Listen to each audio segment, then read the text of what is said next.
Chapter 2. The Island.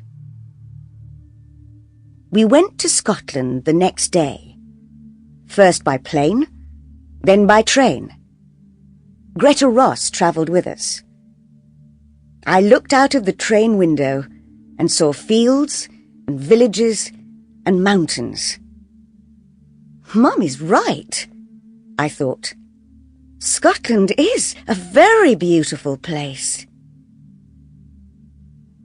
You're going to be my husband's secretary, Greta Ross told my mother. He's a businessman, but he never leaves the island. He does all his work by telephone and letter and computer. He invests money in companies all over the world. Do many people live on the island? I asked. Not many, said Greta Ross. You'll meet them soon. Greta Ross is young, I thought. Is her husband young too? How can a young man buy an island? Is he very rich? After the train, we went on Mr. Ross's boat, which took us out to the island. The boatman was a young man. He had dark hair and was brown from the sun.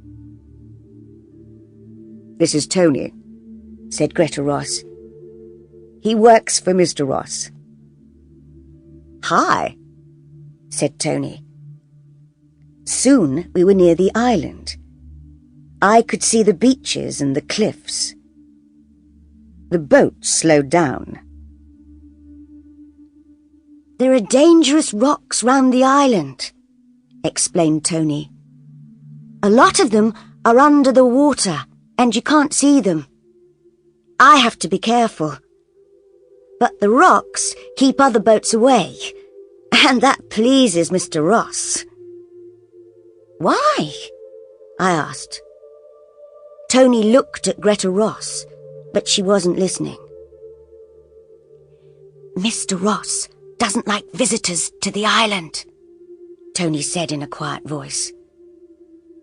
Then Greta Ross looked at us, and Tony said no more. Why doesn't Mr. Ross like visitors? I thought. Has he something to hide? When we arrived on the island, my mother and I followed Greta up to the house. It was very big, and there were trees all around it. A woman was waiting inside the house. This is Mrs. Duncan, Tony's mother, said Greta. She's the housekeeper, and her husband is the gardener. Mrs. Duncan will take you up to your rooms. I'm going to tell Mr. Ross you've arrived. The housekeeper was a little woman with short hair. She went up the stairs, and my mother and I went after her. My room was next to my mother's. I looked out of the window and saw the gardens at the back of the house. A man was working in the garden near some trees. Is that Mr. Duncan? I thought. I looked between the trees and saw the sea. It's a beautiful house and a beautiful island. That evening, we had dinner with Mr. and Mrs. Duncan and Tony. We ate in the big kitchen. What happened to Mr. Ross's last secretary? Asked my mother. She's in hospital, replied Mrs. Duncan. She's going to be away all summer. Isn't Mrs. Ross lonely here? I said. No, said Mrs. Duncan. She likes painting a lot. She has a room upstairs and goes there to paint. She's very good.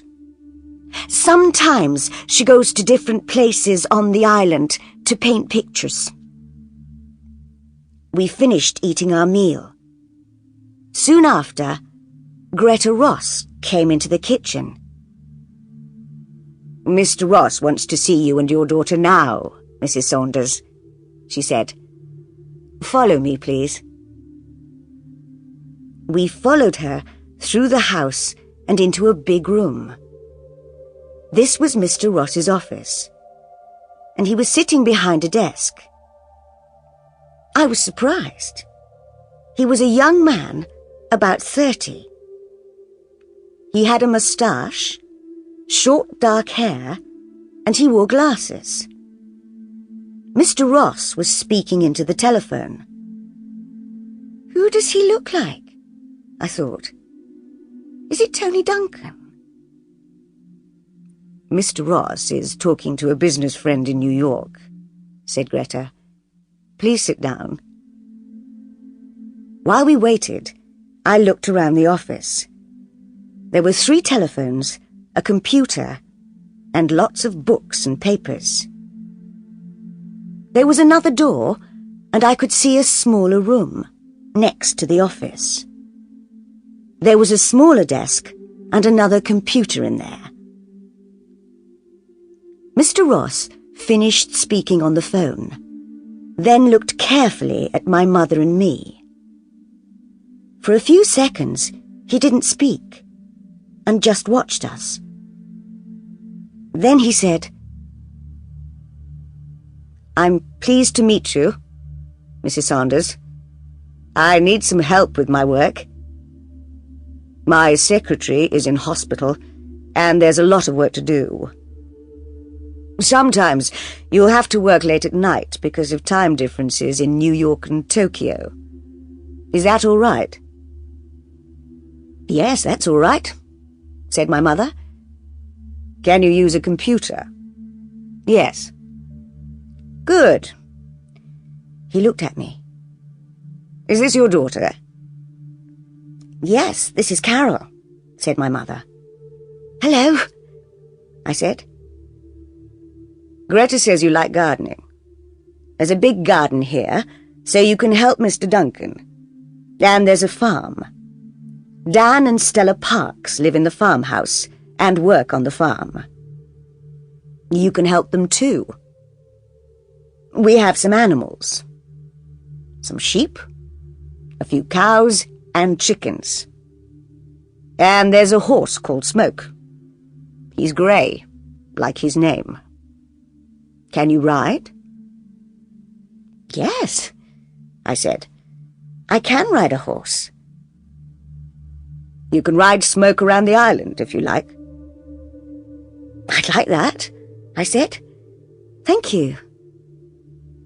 "And we grow vegetables and fruit," he said. "I work on the farm sometimes. I enjoy it."